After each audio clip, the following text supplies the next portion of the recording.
quelque chose qui vous influence? Est-ce que la publicité peut vous influencer? Ouais, beaucoup.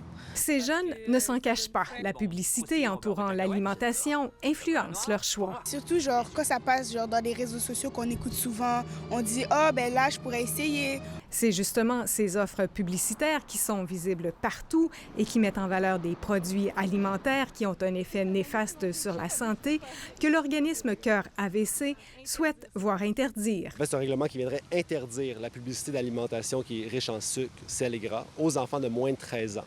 Et quand je parle de publicité, c'est donc autant sur les emballages de céréales, au restaurant, sur le web, à la télévision, des émissions destinées aux enfants. Donc vraiment encadrer toutes les stratégies publicitaires de l'industrie. C'est documenté. La malbouffe ou une alimentation trop riche en sucre, en gras et en sel entraîne des problèmes de santé. Dans les 30 dernières années, au Canada, l'obésité chez les enfants a presque triplé. D'avoir des excès là, en gras, en sucre et de consommer là, des aliments transformés en grande quantité va avoir un impact là, sur le poids des enfants, sur leur santé aussi, là, c'est clair. La pédiatre estime qu'il faut soustraire les enfants à l'influence publicitaire. La publicité sur l'alimentation, ça va avoir un impact directement sur les choix alimentaires qu'on fait et sur les préférences qu'on va avoir aussi.